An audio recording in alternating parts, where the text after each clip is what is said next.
The journey begins. It was a sweltering afternoon at John F. Kennedy International Airport in New York City. The vast terminal buzzed with activity, filled with the sounds of rolling luggage, echoed footsteps, and the intermittent announcements of flights. Amidst the chaos, 16-year-old Jamal Hunter stood nervously by the boarding gate, trying to calm his racing thoughts. His heart pounded in his chest, not from fear of flying, but from the immense weight of expectation that had settled on his shoulders. Jamal wasn't just any teenager about to embark on a flight. He was on his way to the National Chess Tournament in Chicago, a competition that had the power to change the course of his life. Jamal's talent on the chessboard was undeniable, and this tournament was a golden opportunity. Winning could mean a scholarship to one of the country's top universities, a way out of the struggles that he and his family faced in their small Brooklyn apartment. His mother, a hardworking nurse who raised him and his two younger sisters, had done everything in her power to support his dreams. But the path wasn't easy. The subtle and not-so-subtle racism he faced throughout his life was a constant reminder that his journey was different from others. Still, his love for chess, a game of strategy and intellect, had always been his refuge. On the chessboard, skin color didn't matter, only the brilliance of the mind did. Today, Jamal was traveling alone for the first time. He clutched his backpack, which held his cherished chessboard, his notebooks filled with game strategies, and a small sandwich his mom had made for him. As he waited in line to board, Jamal's mind raced with a mix of excitement and anxiety. He had worked so hard to get here, practicing late into the night, studying the great chess masters, and analyzing every possible move and counter-move. This tournament could be the culmination of all his efforts. When the boarding call came, he took a deep breath and stepped forward, handing his ticket to the flight attendant at the gate. She gave him a brief, impersonal smile before waving him through. As Jamal walked down the narrow jet bridge, the air around him grew cooler, but his nerves were still aflame. He whispered to himself, "You've got this, Jamal. You've faced tougher situations before." He boarded the plane, scanning for his seat. It was an aisle seat, near the middle of the plane. Jamal liked the aisle. It gave him a little more space to stretch his legs, and today, he needed all the comfort he could get. He noticed the seat next to him was empty, and a small sense of relief washed over him. Perhaps with the extra space, he could review his chess notes in peace. But as Jamal settled into his seat and began arranging his things, something caught his attention. A set of eyes watching him. He looked up to see a stern-faced flight attendant, a middle-aged white woman with short blonde hair, glaring at him. At first, Jamal thought it was just a casual glance, but her eyes lingered on him longer than they should have. It wasn't the first time Jamal had been on the receiving end of such stares, and it wouldn't be the last. He shifted uncomfortably, but tried to ignore her, focusing instead on his notebook. Minutes passed, and passengers continued to file in, filling the rows around him. But that unsettling feeling remained. Jamal glanced up again, only to find the same flight attendant still eyeing him with suspicion. He couldn't shake the sense that she was watching his every move, as though waiting for him to do something wrong. Trying to stay focused, Jamal opened his notebook and began going over the strategies he had been practicing. The empty seat next to him seemed like the perfect space to spread out and really focus. Politely, he pressed the button to call the flight attendant, hoping to ask if he could switch to the window seat next to him for some extra space. When she arrived, her expression was cold, her lips pressed into a tight line. "What do you need?" she asked, her tone clipped. Jamal, ever polite, smiled and gestured to the empty seat. "Excuse me, ma'am. I was wondering if I could sit here so I can have a little more room to study. I'm going to a chess tournament, and I need to review my notes." The attendant's eyes narrowed, and for a moment, the air between them felt thick with tension. She looked him up and down, almost as if evaluating whether or not he deserved the seat. "That seat is not available for you," she said flatly, her voice cold and dismissive. Jamal blinked, taken aback by the hostility in her tone. He hadn't expected such a harsh response to a simple request. "Oh, okay," he replied softly, feeling the familiar burn of embarrassment creeping up his neck. He wanted to say something, to ask why she was being so dismissive, but years of experience had taught him to pick his battles. This wasn't worth making a scene over, at least not yet. He turned back to his notebook, pretending to focus, but the interaction weighed heavily on him. Was it because of his race? The thought gnawed at him, though he tried to push it away. He had dealt with prejudice before, but it never got easier. The minutes dragged by as the plane continued to board. The flight was nearly full now, but no one took the seat next to Jamal. The flight attendant had returned to the front of the cabin, but Jamal could still feel her presence, still sense her lingering suspicion.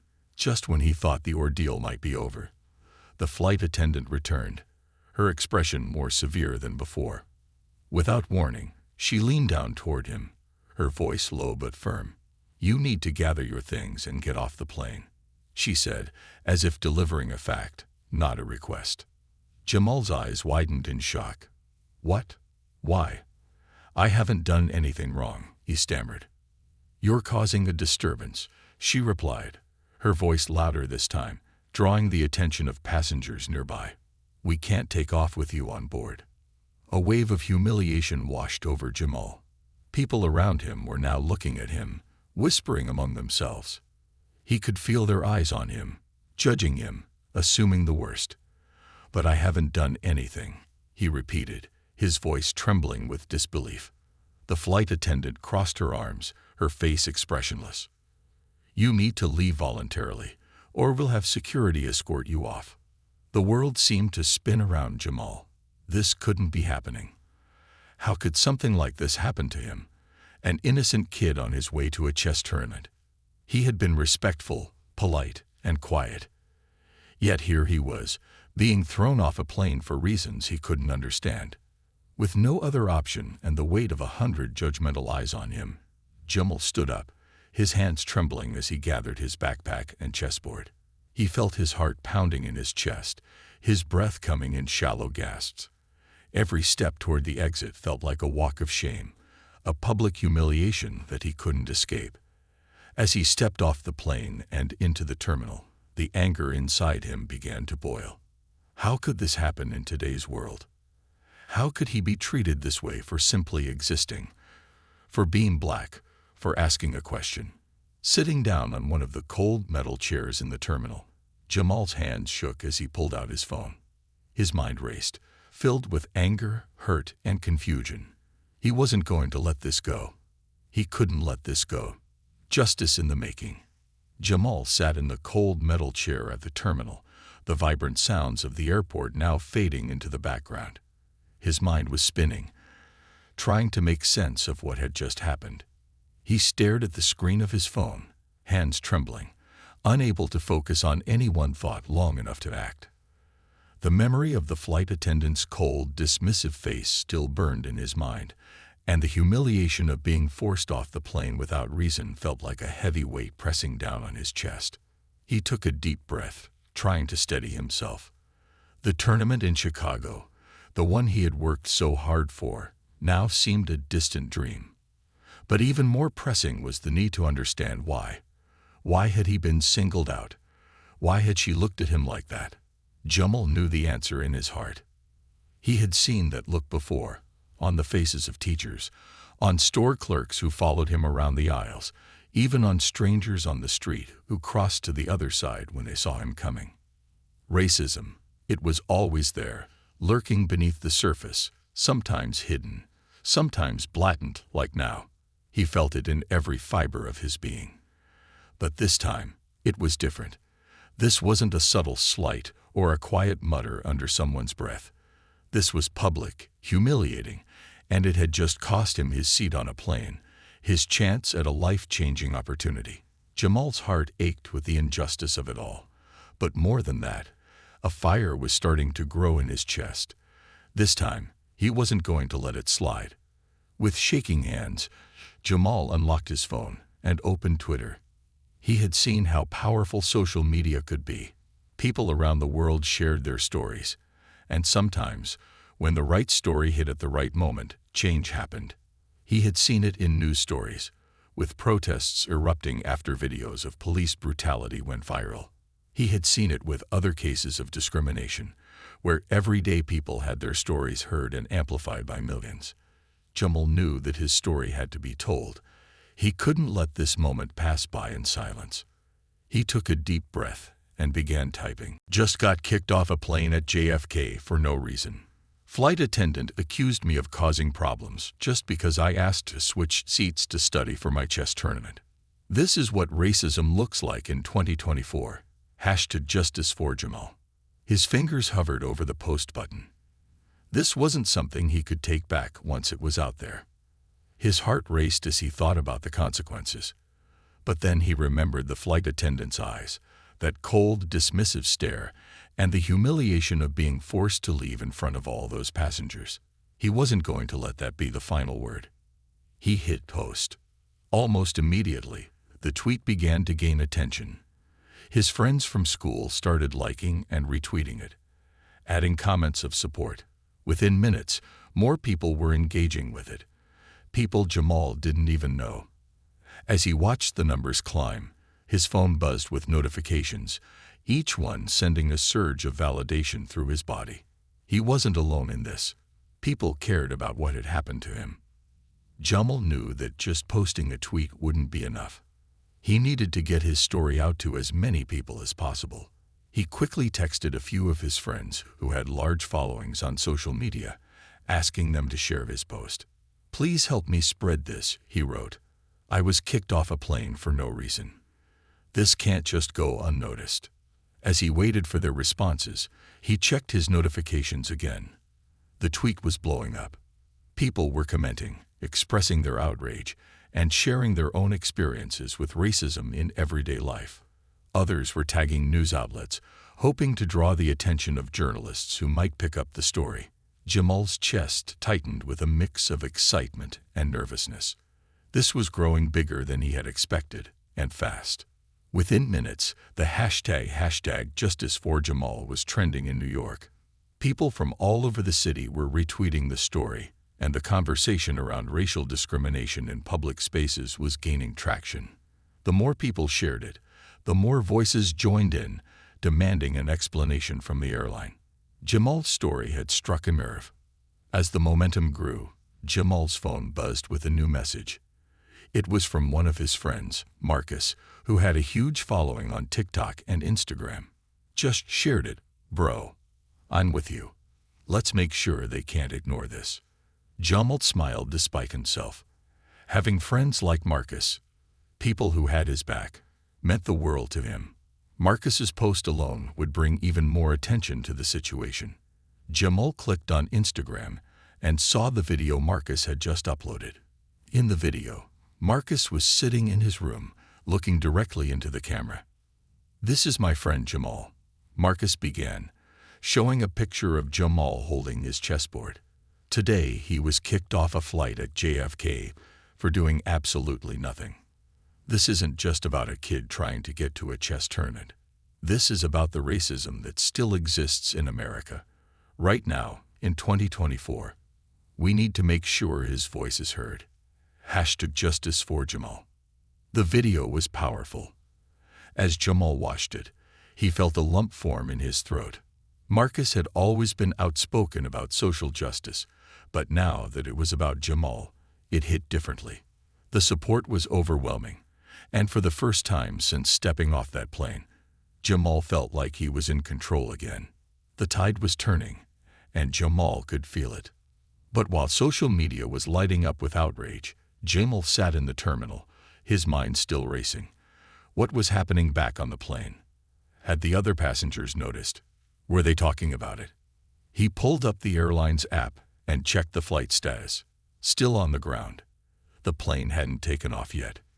Jamal realized something. If the story was spreading as fast as it seemed, there was a chance that passengers still on the plane were already seeing it. He could only imagine the confusion and questions that must have been swirling in the cabin. His story was going viral, And if passengers started to wonder why a teenage boy had been kicked off, the flight attendant who had singled him out might have to answer for her actions.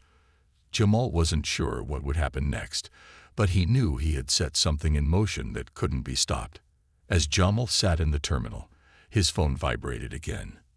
This time, it wasn't a social media notification. It was an email from the airline. His pulse quickened as he opened the message. "Dear Mr. Hunter," it began, "we are aware of the incident that occurred on Flight 237 to Chicago earlier today, and we are conducting a thorough review of the situation. We deeply regret any inconvenience you may have experienced and will be in touch soon with a resolution." It was a vague, impersonal response, clearly written to cover the airline's bases. Jamal frowned. He knew this was just their attempt to smooth things over before the story got any bigger, but it was already too late for that. The world was watching now, and a boilerplate email wouldn't fix what had happened. As he read the email, another notification popped up. This one was a direct message from a local journalist. "Hi Jamal, I'm with NY News. I saw your post about the incident at JFK and would love to speak with you about what happened. Please let me know if you're available for an interview." Jamal's heart skipped a beat. This was what he needed, a way to take the story beyond social media. If the news picked it up, the airline would have no choice but to address what had happened. He quickly replied, agreeing to the interview. Within minutes, the journalist had called him. Her voice was calm and professional as she asked him to recount the entire experience, from the moment he boarded the plane to the humiliating walk back into the terminal. Jamal told her everything, his voice steady but laced with the frustration and hurt that had been building inside him. She listened carefully, occasionally asking for clarification, and when the interview was done, she thanked him and promised to run the story by the evening. Jamal hung up, his hands trembling once again, but this time from the adrenaline rush. This was it. His story was out there, not just on social media, but now in the hands of the press. He couldn't predict exactly what would happen next, but he knew one thing: the airline wasn't going to get away with what they had done. Not this time. And just as Jamal was beginning to feel the weight of exhaustion settle over him, his phone buzzed again. A new message, this time from someone he never could have imagined. A celebrity with millions of followers had just retweeted his story, adding, "This kind of racism has no place in our world. Let's make sure Jamal gets justice. #Justice for Jamal." The tweet exploded. Within minutes, Jamal's post had gained thousands of retweets, and the hashtag was trending nationwide. The story had officially gone viral. For the first time since stepping off the plane, Jamal allowed himself a small smile. It wasn't over yet, but he had already won the first battle. The power of truth. The airport terminal buzzed with activity around Jamal, but he was lost in the whirlwind of his own thoughts.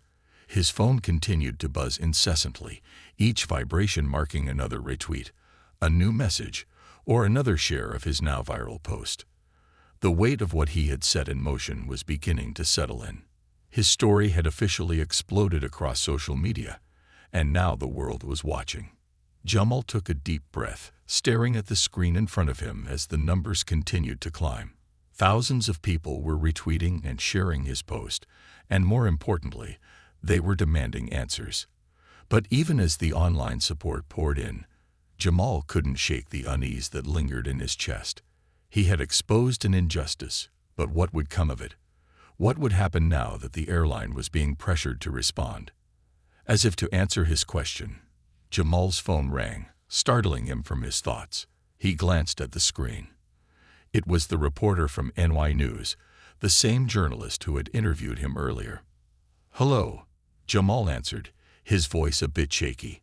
"Hi, Jamal." The reporter's voice was warm, almost reassuring.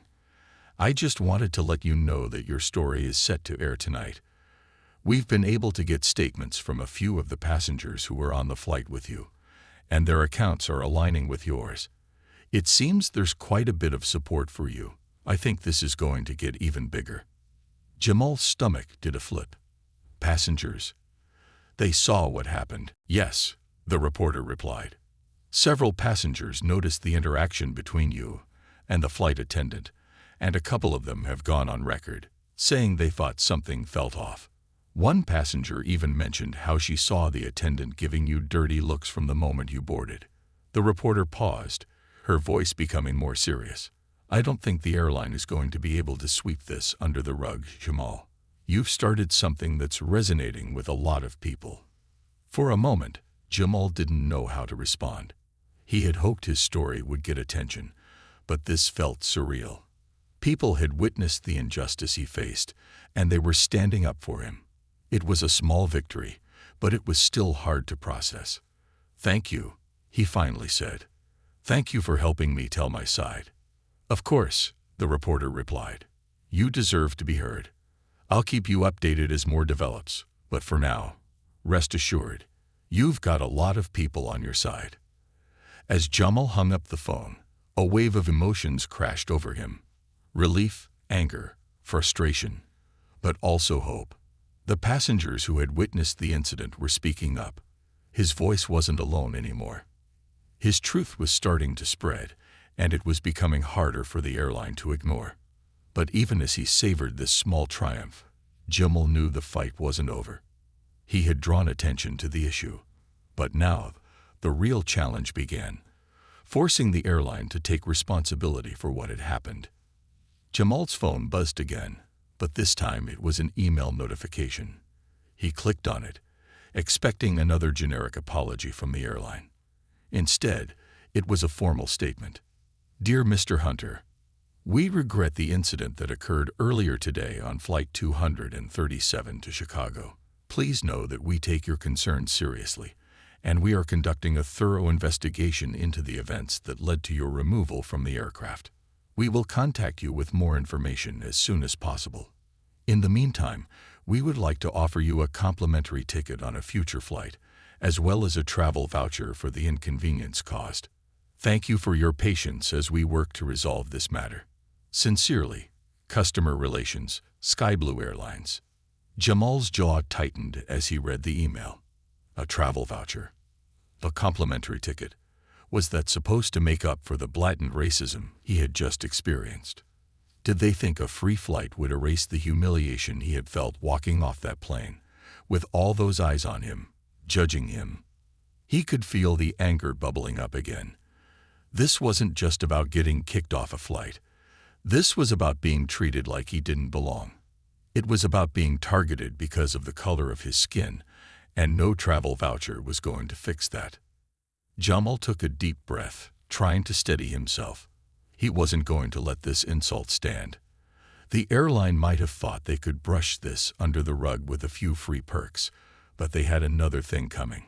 He opened Twitter again, ready to respond. Just received a generic apology from Sky Blue Airlines along with a travel voucher.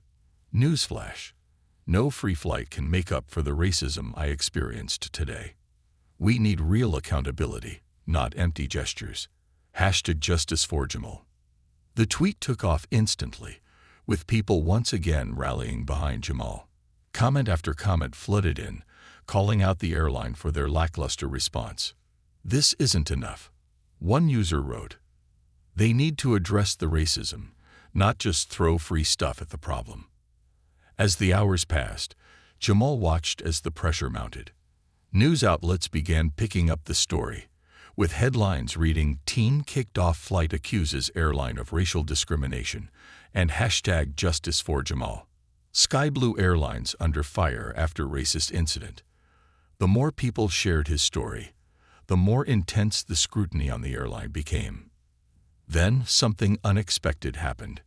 Jamal's phone buzzed with a direct message on Twitter from someone he recognized immediately. It was from a high-profile civil rights attorney known for taking on big cases involving racial discrimination.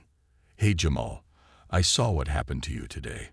I want you to know that if you need legal representation, I'm here for you.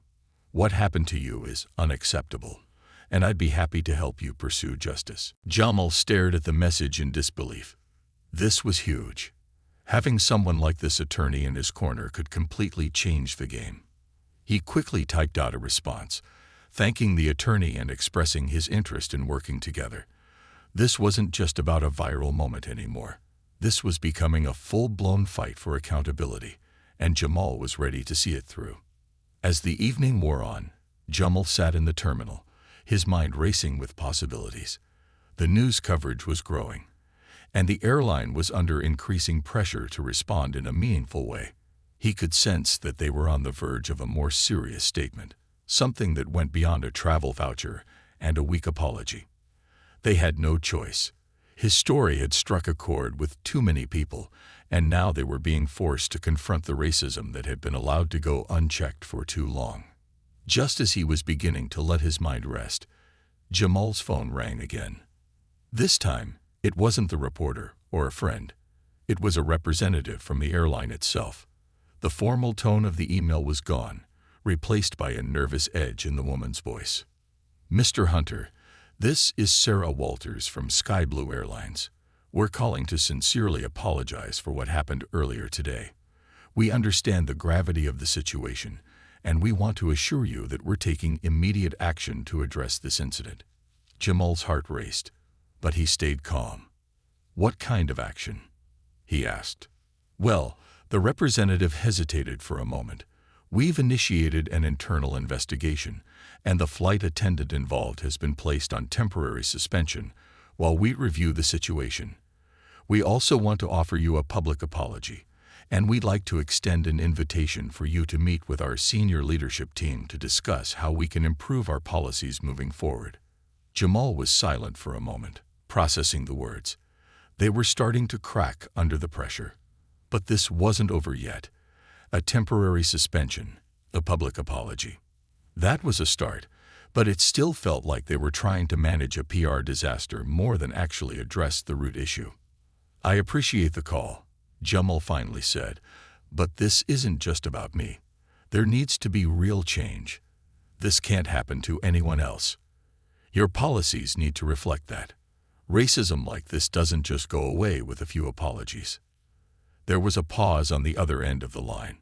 "We understand, Mr. Hunter. We're committed to making meaningful changes, and we'd like to work with you to ensure that happens." Jamal nodded, though the representative couldn't see him. "I'll consider it," he replied, his voice steady. "But this needs to be more than just talk." After the call ended, Jamal sat back in his chair, the exhaustion finally catching up with him. It had been a long, emotionally draining day, but for the first time, he felt like he was truly being heard. The fight wasn't over, but he wasn't alone in it anymore. The world had seen what happened, and now they were demanding justice right alongside him. The reckoning. The next morning, Jamal woke up to the buzzing of his phone. He squinted at the screen, groggy from the events of the previous day. But as the notifications continued to pile up, the haze quickly cleared. His Twitter was still blowing up, and his email inbox was flooded with messages from reporters, advocates, and supporters. What had begun as a humiliating and disheartening experience was now spiraling into a full-scale national conversation. Jamal sat up in bed, the dim light of the early morning filtering through the curtains. His mom, who had stayed up late comforting him after he returned home from the airport, had left a note on the kitchen table. "Stay strong. You've got the world on your side." It read, her familiar handwriting a small comfort in the chaos. Jamal's heart swelled with both gratitude and determination. His family, his community, they were behind him. But now the stakes were higher than ever. It wasn't just about him anymore. It was about something much larger.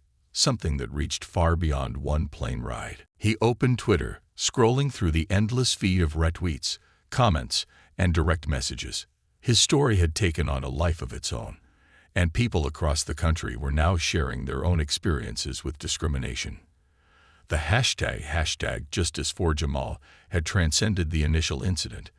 It had become a rallying cry for all those who had faced similar injustices, and that's when Jamal saw it. A tweet from the airline itself. "At Sky Blue Airlines, we take allegations of discrimination very seriously. We are conducting a full investigation into the incident involving Mr. Jamal Hunter and are committed to working toward a resolution. We do not tolerate racism in any form, and we deeply apologize for any harm caused.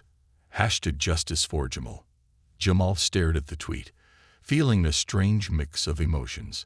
It was the kind of corporate apology he had expected, polished, neutral, and designed to placate the public. But it wasn't enough. It was a step in the right direction, but it didn't address the deeper problem, nor did it offer real solutions. A tweet wasn't going to change the systemic issues that had led to him being kicked off that plane in the first place. His phone buzzed again, a text message from Marcus. "Yo, did you see Sky Blue's statement? They're feeling the heat now. But we're not done, man. They need to do more than just apologize on Twitter. We need action." Jamal smiled at his friend's unwavering support. Marcus had been one of the first to share his story, and now he was making sure the pressure didn't let up. He quickly typed back, "Yeah, I saw. It's not enough. Let's keep pushing." Jamal put his phone down and stretched, his body still tense from the stress of the day before. He knew Marcus was right. The airline was starting to crack under the pressure, but they hadn't taken any real responsibility yet. And while the public apology was a small victory, Jamal wasn't interested in half-hearted gestures. He wanted real accountability, not just for himself, but for everyone who had ever been treated the way he had. As the morning wore on, Jamal received another email from the civil rights attorney who had reached out to him the previous day. "Hi, Jamal. I hope you're doing okay after everything that happened. I've reviewed the details of your case, and I think we have a strong legal argument for pursuing this further. Discrimination in public accommodations, especially by airlines, is a serious issue, and we can't let it go unchecked. If you're ready, I'd like to schedule a call to discuss the next steps. Let's make sure this doesn't just fade into another forgotten story." Jamal read the email twice, feeling a sense of validation wash over him. He was ready. He had always been ready. This was bigger than him now, and if he had to be the one to take the first step, he would. Jamal quickly replied to the attorney, agreeing to set up a call later that day. He felt a spark of determination light up within him. This wasn't just about seeking justice for himself anymore. It was about creating change, about making sure this kind of injustice wouldn't continue to happen to others. Later that afternoon, Jamal sat in his room, staring at the notes he had made in preparation for the call with the attorney. His mind raced with thoughts of everything that had transpired over the past 24 hours. The flight attendant's hostile stare, the humiliation of being kicked off the plane, the wave of support that had followed.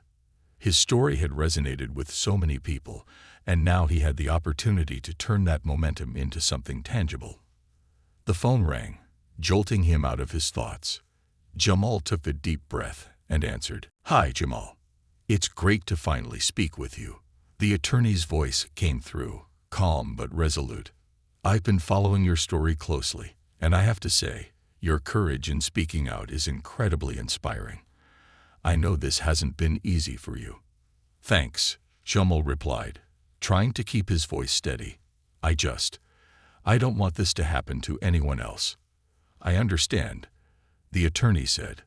"That's why we need to move forward with a strong case. Now, based on the details of what happened, we have a few avenues to explore. The first is holding Sky Blue Airlines accountable under civil rights law for discrimination in a public space. There's precedent for cases like this, and with the support you've garnered, we have a solid foundation to build on." Jamal listened intently, nodding along even though the attorney couldn't see him. "What's the next step?" he asked. "Well," the attorney continued, "we need to gather as much evidence as possible. That includes witness statements from other passengers on the flight, video footage from the incident, and any communication you had with the airline before and after the event. From there, we can file a formal complaint and, if necessary, take legal action against the airline. This isn't just about seeking compensation for what happened. It's about forcing them to confront the deeper issues within their company." Jamal's heart raced as he listened. This was real. This wasn't just a viral story anymore. This was a fight for justice that could have lasting consequences. I have some passengers who reached out and said they saw what happened, Jamal said. And I kept all the emails and messages from the airline. Perfect, the attorney replied. That'll be a great start. We're going to make sure they can't ignore this. You're not just a chess player, Jamal. You're making the move that could change the game entirely. As the call came to a close, Jamal felt a surge of determination. The road ahead wouldn't be easy, but he was ready to fight.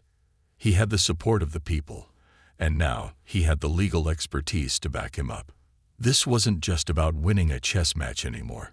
It was about winning a much bigger battle, one that could have lasting implications for people like him. As the evening approached, Jamal's story continued to dominate headlines. News outlets were now reporting on Sky Blue Airlines' response, dissecting the vague apology, and calling for more transparency. Commentators on television were discussing the broader issue of racial profiling in the airline industry, and Jamal's name had become synonymous with the fight for justice. But the airline wasn't ready to fully concede yet. Late that night, Sky Blue Airlines released a more detailed public statement, acknowledging that the incident had been mishandled. They announced that they had placed the flight attendant on indefinite leave and were conducting mandatory bias training for all of their staff. The statement also included an offer to meet with Jamal and discuss how the airline could address systemic racism within its organization. Jamal saw the statement trending on social media within minutes of its release. His phone lit up with messages of support, but also skepticism. People were questioning whether the airline's actions were sincere or simply a means of damage control. Jamal's phone buzzed with another call, this time from Marcus. "Yo, Jamal, did you see their new statement?" Marcus asked, his voice tinged with frustration. "Bias training. That's what they think will fix this." "I saw it," Jamal replied, his voice steady. "It's not enough, but it's a start. We've got their attention now, and they're feeling the pressure. But we're not letting up." Marcus sighed. "You're right. This is just the beginning. We've got to keep pushing for real change." Jamal nodded. "We will. This isn't just about me. This is about making sure no one else has to go through what I did. We're not going to let them off the hook with some empty promises." As the call ended, Jamal stared out of his bedroom window, watching the city lights flicker in the distance. He knew the fight was far from over, but he also knew that he wasn't alone in this. His voice, amplified by the countless others who had experienced similar injustices, was growing louder by the day. And now, with the support of a powerful legal team and a growing movement behind him, Jamal was ready to take the next step in his fight for justice. A national movement. Jamal sat in his small Brooklyn apartment, staring at the dim glow of his laptop screen. He was exhausted, not just physically but mentally, after days of intense media scrutiny, legal discussions, and the emotional toll of recounting his story over and over. His room, normally a sanctuary where he could escape into the strategic world of chess, now felt like the nerve center of a movement far bigger than he had ever imagined. The sound of the city outside, the honking cars, distant sirens, and occasional shouts, seemed muffled, as though the walls of his apartment were keeping the real world at bay. But there was no escaping the reality of what he had started. Jamal had spent years mastering the art of thinking several moves ahead on a chessboard, but even he couldn't have predicted the cascade of events that had unfolded since the moment he was forced off that plane. What had begun as a deeply personal injustice had rapidly snowballed into a national conversation about racism, bias, and accountability in America. His phone buzzed with another notification, the screen lighting up with a message from Marcus. "Marcus, bro, it's everywhere. CNN, MSNBC, even Fox News is talking about it. You've started something huge." Jamal's heart raced as he saw the attached video clip. Marcus had linked him to a segment from one of the major news channels. He clicked on it, the familiar jingle of a cable news show filling his room. The host, a well-known anchor with a reputation for addressing social justice issues, was discussing Jamal's case with a panel of experts. Anchor: tonight, we continue our coverage of the viral incident involving 16-year-old chess prodigy Jamal Hunter, who was kicked off a Sky Blue Airlines flight in what many are calling a blatant act of racial profiling. This story has ignited a firestorm of conversation across the nation about the persistence of racism in everyday life, particularly in the airline industry. Let's not forget, this isn't the first time we've heard about racial bias in the skies. Jamal paused the video, overwhelmed. He was just a teenager, a kid who wanted to go to a chess tournament, and now his name was being mentioned in the same breath as national civil rights movements. It was a lot to process. How had things escalated so quickly? It was then that Jamal's mom, Maria, knocked gently on his door. She stepped into his room, her face a mix of pride and concern. "You're still awake, Mio? You've barely slept in days." Jamal looked up from his screen, his eyes tired but filled with determination. "Yeah, Mom. I know. It's just, everything is happening so fast." Maria walked over and sat next to him, her hand resting gently on his. "You've been so strong, Jamal. I'm proud of you, but I don't want you to lose yourself in all of this." Jamal nodded, his throat tightening. "I know. I'm trying to keep it all together, but it's hard. This is bigger than I ever thought it would be." His mom smiled softly, brushing a stray lock of hair from his forehead. "You've always been wise beyond your years, but you're still just a young man. You don't have to carry the weight of the world on your shoulders alone." Jamal sighed deeply. He knew his mom was right, but there was no turning back now. What had started with one viral post had grown into a movement. People were counting on him to keep fighting. It wasn't just his battle anymore. It was a fight for everyone who had been wronged, for everyone who had been told they didn't belong. "I can't stop, Mom. Not now," Jamal said, his voice steady but tinged with the weight of responsibility. "This isn't just about me anymore. It's about every person who's ever been treated unfairly because of how they look. I've got to see this through." Maria squeezed his hand, her eyes filled with both pride and worry. "Just promise me you'll take care of yourself, okay? You've got a lot of people behind you, Jamal. You don't have to do this alone." Jamal nodded, knowing she was right. He wasn't alone. Marcus, the civil rights attorney, the passengers who had witnessed what happened, and thousands of strangers on social media, they were all standing with him. But even with that support, the burden felt immense. The world was watching, and he couldn't afford to make a wrong move. As his mom left the room, Jamal returned his focus to the screen, but this time with a renewed sense of purpose. He wasn't just reacting to what had happened anymore. He was planning the next steps. He knew that to make lasting change, he couldn't just rely on social media outrage. This had to become something more concrete, something that would hold not only Sky Blue Airlines accountable, but also the entire airline industry. The first step was the legal case. The civil rights attorney had been gathering evidence for days now. Witness testimonies, video footage, and even documents showing past complaints of discrimination against Sky Blue. The attorney had already filed an official complaint with the Department of Transportation, and they were preparing to take the case to court if necessary. Jamal clicked on his email and opened the latest message from the attorney. Subject: Progress Update. "Hi Jamal. I wanted to give you an update on where we stand. We've gathered a substantial amount of evidence from the passengers and have found that there is a clear pattern of discriminatory behavior from Sky Blue Airlines, not just in your case, but in several others over the past few years. The Department of Transportation is now involved, and we're working on escalating this into a broader investigation. Additionally, I've spoken with several civil rights organizations who are interested in joining forces to push for legislative changes that would require more stringent anti-discrimination policies across the entire airline industry. This could be a landmark case, Jamal, one that sets a precedent for how these companies are held accountable. Let's continue to push forward. We're making significant progress.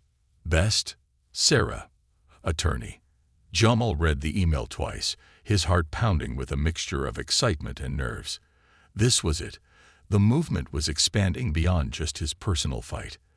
They were going after the airline industry as a whole, pushing for real, systemic changes. It was daunting, but it was also exhilarating. This wasn't just about seeking justice for himself anymore. It was about changing an entire system. Later that day, Jamal found himself in a video call with the attorney and several representatives from prominent civil rights groups, including the NAACP and the ACLU. The conversation was intense, but everyone was on the same page. This was an opportunity to push for industry-wide reforms. "We've seen these kinds of incidents far too many times," said one of the civil rights leaders. "Racial profiling in the airline industry has been an ongoing issue, and it's time we bring it to the forefront. Jamal's case has the momentum we need to make this a national conversation. We're not just looking for accountability from Sky Blue. We want policy changes that prevent this from happening again." Jamal listened closely, feeling both empowered and slightly overwhelmed by the scale of the fight he had become a part of. The conversation shifted toward organizing a press conference where they would announce the legal case against Sky Blue Airlines and call for federal legislation to address racial bias in air travel. "We want you to be there, Jamal," the attorney said. "You've become the face of this movement. Your voice will be critical in pushing this forward." Jamal hesitated for a moment. The idea of standing in front of cameras, speaking to a national audience, terrified him. He wasn't a public speaker. He was a quiet kid who spent his free time studying chess strategies. But now, the stakes were too high to let fear hold him back. "I'll be there," Jamal said, his voice steady. "This has to change, and I'm ready to do whatever it takes." The days leading up to the press conference were a blur of preparation. Jamal worked closely with the attorney and civil rights leaders, crafting his statement and rehearsing what he would say.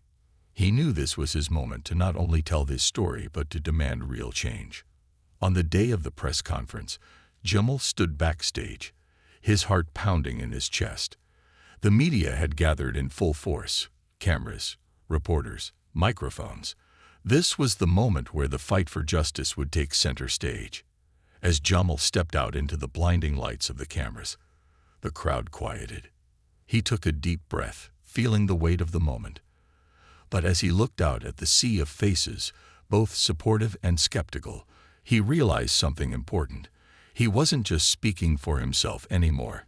He was speaking for everyone who had ever been silenced, for everyone who had been wronged. With newfound confidence, Jamal began his statement. "My name is Jamal Hunter, and I was kicked off a plane simply because of the color of my skin. But this fight isn't just about me. It's about the countless others who have experienced discrimination in ways big and small. We are demanding change, real change, so that no one else has to face what I did. This isn't just about holding one airline accountable.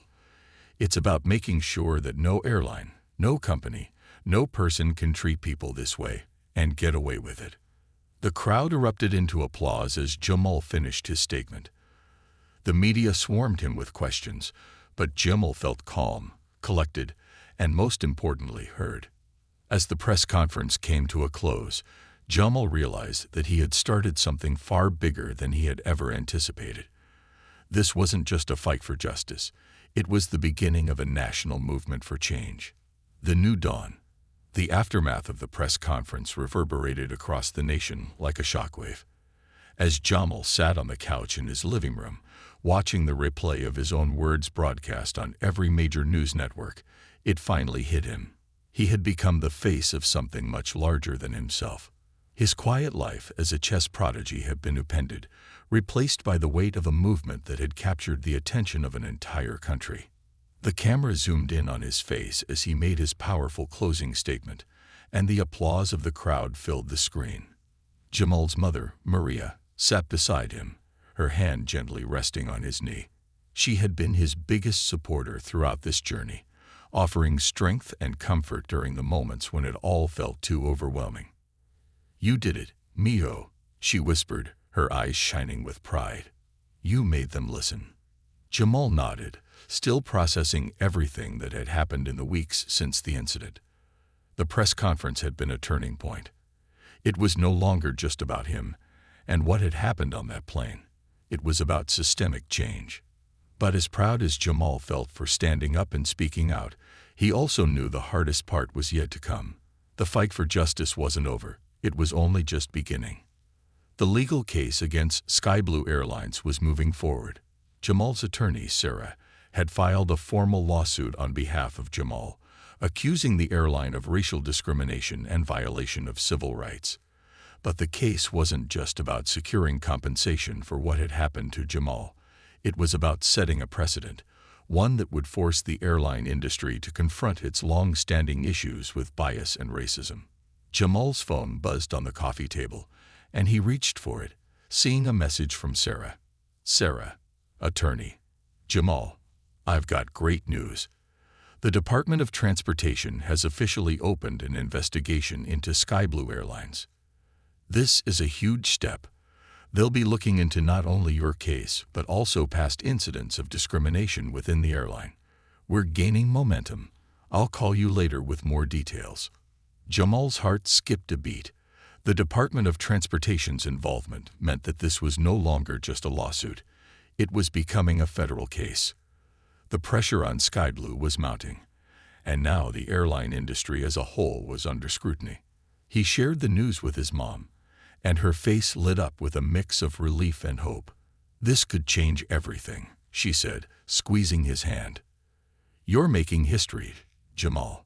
But even with the legal case gaining momentum, there was still work to be done. Jamal knew that real change would require more than just a court ruling. It would require a shift in public perception, in corporate culture, and ultimately, in policy. In the days following the press conference, Jamal and his team of civil rights advocates began working on a legislative proposal that would force airlines to implement more stringent anti-discrimination measures.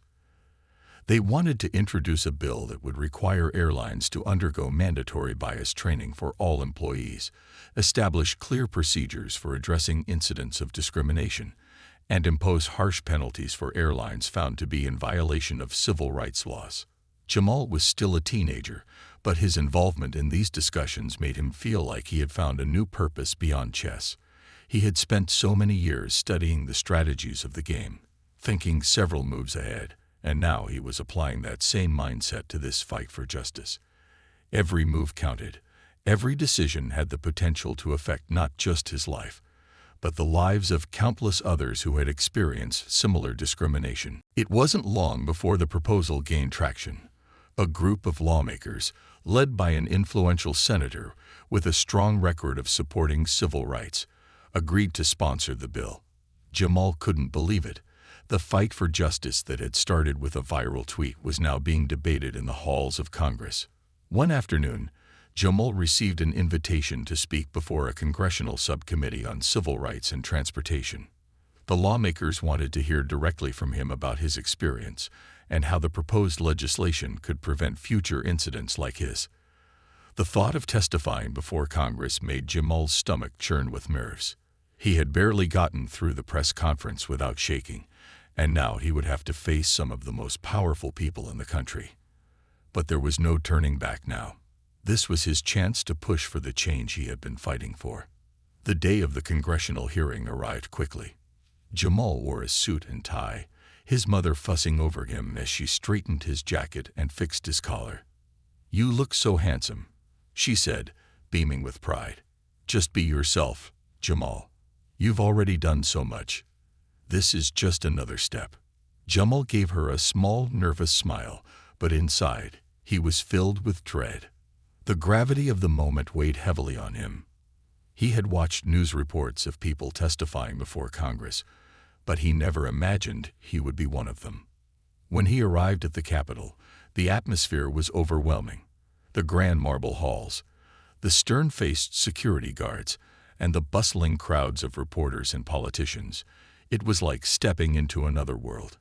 Jamal was ushered into the hearing room, where rows of reporters and cameras were already in place, waiting for the session to begin. As Jamal took his seat at the witness table, he glanced around the room. Behind him, he could see his mom and Marcus, sitting in the audience, giving him encouraging smiles. His attorney, Sarah, sat beside him, offering a reassuring nod. Jamal took a deep breath and tried to steady his nerves. The chairman of the subcommittee, a tall, imposing senator with a serious expression, called the hearing to order. "We are here today to discuss the pressing issue of racial discrimination in the airline industry and to hear testimony from those who have experienced such incidents firsthand. Our first witness is Mr. Jamal Hunter, a young man who has become the face of this issue after a disturbing incident on a Sky Blue Airlines flight. Mr. Hunter, please proceed with your testimony." Jamal's heart pounded in his chest as he leaned toward the microphone. The room was silent, all eyes on him. He took another deep breath and began. "Thank you, Senator and members of the committee, for giving me the opportunity to speak today.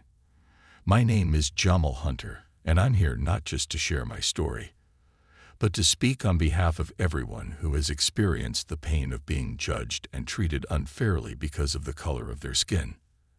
As Jamal continued, he recounted the details of the day he was kicked off the plane, the humiliation he felt, and the overwhelming support he received from people across the country. He spoke of the lawsuit, the investigations, and the need for real, lasting change. "This isn't just about one flight or one airline," Jamal said, his voice growing stronger with each word. "This is about a culture of discrimination that has been allowed to persist for too long. The legislation we're proposing isn't just a response to what happened to me. It's a necessary step to protect everyone who flies, regardless of their race, their background, or their appearance. We need stronger protections, more accountability, and a commitment to ending racial bias in our airlines." When Jamal finished, the room was silent for a moment. Then, one by one, the senators on the panel began to speak, thanking him for his bravery and for bringing attention to an issue that had been too long ignored. Jamal's testimony made headlines across the nation. He was praised for his poise, his eloquence, and his determination to seek justice not only for himself, but for everyone who had experienced similar injustices. The legislative battle wasn't easy. There were opponents, those who argued that the airlines were already doing enough, that bias training and new regulations were unnecessary. But the tide had shifted. The public was on Jamal's side, and the growing awareness of racial bias in the airline industry had sparked a national conversation. Weeks later, Jamal received the news he had been waiting for. The bill had passed both the House and Senate. It was a landmark piece of legislation, establishing new federal guidelines for combating racial discrimination in the airline industry. Airlines would now be required to implement bias training, establish clear protocols for handling incidents of discrimination, and face stiff penalties if they failed to comply. When the news broke, Jamal felt a surge of relief and pride. It was done. The fight that had started with a single tweet had led to real, tangible change. He had done it, not just for himself, but for everyone who had been mistreated and marginalized.